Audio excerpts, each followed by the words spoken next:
Hey you guys, so I haven't made a video in a while, and for that I apologize, but I haven't made a video for no other reason other than things got busy and I've been enjoying life, so I haven't really taken the time to sit down and make a video. But I mean, you guys deserve an update, and I'm here to give it to you.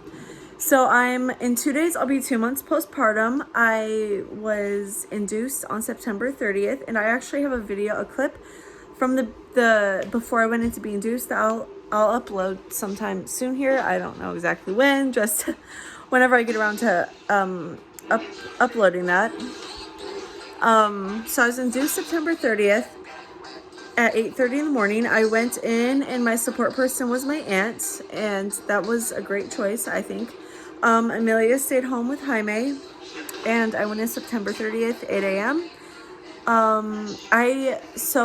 At all my appointments, I was only 1 centimeter dilated, but sometime in between my last appointment and being induced, which was like a few days, I dilated another centimeter. So I was already 2 centimeters.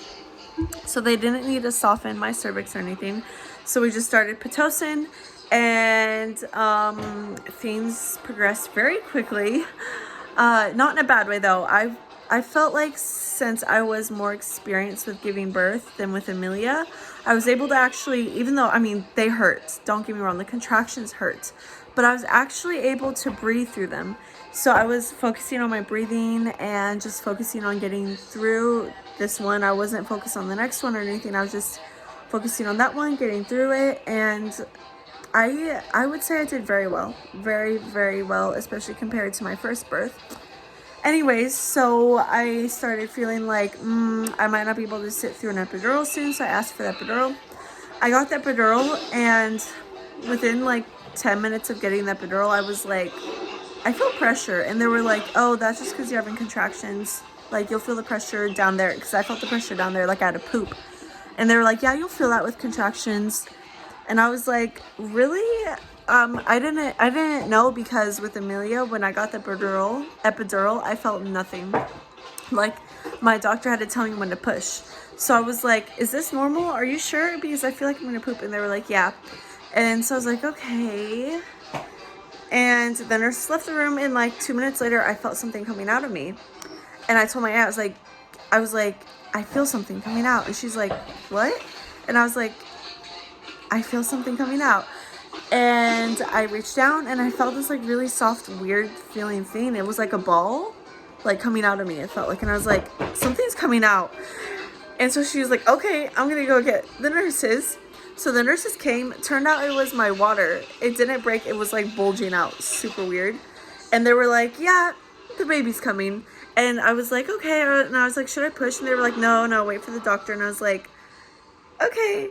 And so a few more contractions happened, and I was like, I feel like he's gonna come out. I need the doctor now, or I'm gonna start pushing. And they were like, okay, he's here. And they like rushed him in, and the doctor's like, okay, push. So I push, and he would have been out in 3 pushes, but his cord was wrapped around his neck twice. So the doctor cut the cord, and then one more push, and he was out.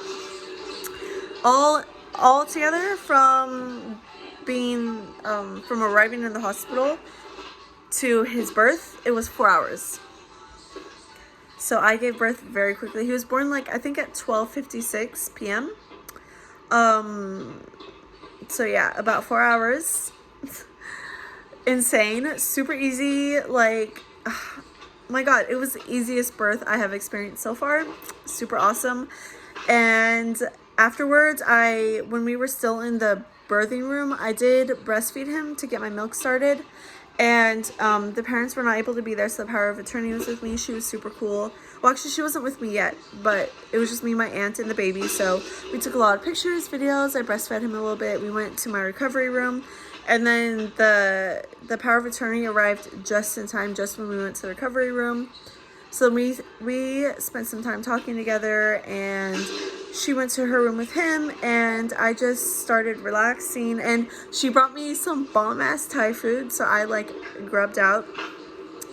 And I let my aunt go home because, well, she was expecting to be there like for who knows how long. like a day or more. But her daughter was just getting out of my cousin was just getting out of daycare. So I was like, she was like a little nervous because she was like, oh, like my husband's gonna go pick her up, but it's fine, it's fine. And I was like, no, you can go pick her up.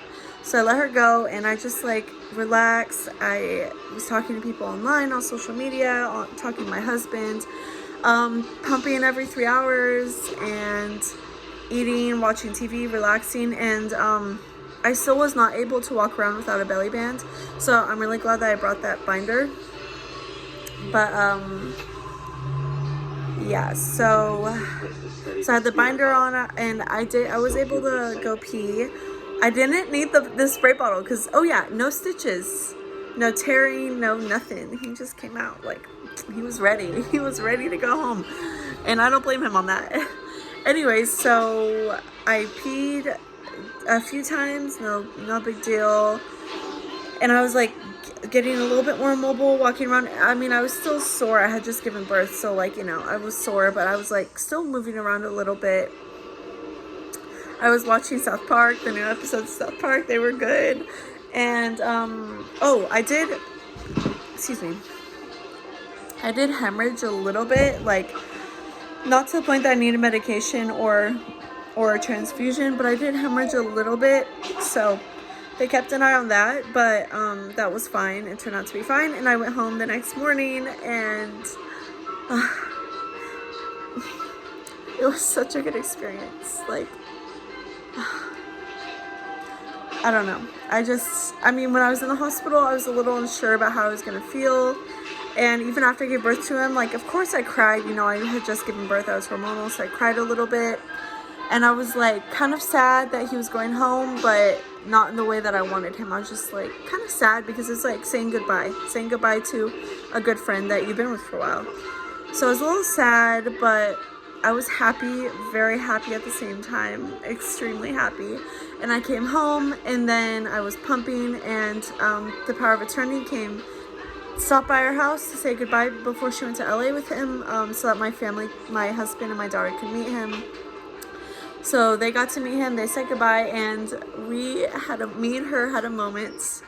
She just said, she was just like, thank you, and she just started crying, and I was like, I'm gonna start crying.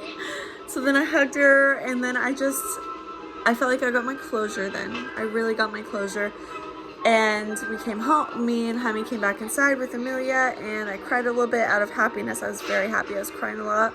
We got some chocolate, and then I just was recovering and pumping.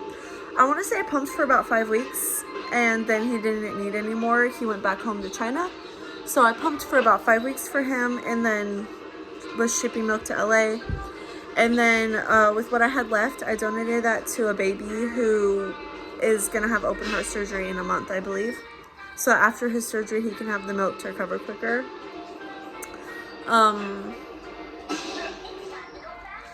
But yeah, so then, I don't know, I'm trying to think. So he went home about 5 weeks postpartum when I stopped pumping. But he had a quarantine, so he just got home like last week. Like, he just came home. Like, he was in China with the power of attorney in the hotel quarantining, and he just went home last week, I believe. And I just love seeing the picture. I've seen pictures of his dad and his sister together. Not pictures of his mom and him yet, but I'm not rushing it because well, he's almost not a newborn now, but they have a newborn, an infant, you know, life is changing, so I'm not pressuring her. But oh, and she did send me a picture of the whole family looking at him, and oh, they had so much love for him. Oh, I could see the love in their eyes. I was just like, I love that. I love it. I'm so happy I did this, and I cannot wait to do it again. Yes, we started the paperwork for my next journey, but I mean, I can't transfer until 6 weeks postpartum anyways, so it's gonna be a while, but we're getting the paperwork rolling and getting it all started, and yeah, it's really awesome, and it was a great experience. And in the meantime, since then, I started working. I'm working part-time because I don't want to do full-time. So I'm working part-time, and I'm working out. I'm doing pole classes, yoga classes, dance classes, and I'm having a ton of fun with that. And we went to LA to pick up my mother-in-law, and we've just been having a lot of fun. I've been enjoying being able to drink again. Like, well, I'm not going crazy or anything, but we did have Friendsgiving. I drank on Friendsgiving, and you know, it's just nice to have a glass of wine now with dinner, like on special occasions. It's nice. But yep. So yeah, I'm enjoying life and I cannot wait to do it again. And thank you for listening to my update. And I will update you guys again soon because I have a new iPhone that Jaime got me. So I'll be able to make videos easier, upload them easier. So I'll see you guys in my next video. Adios. Bye.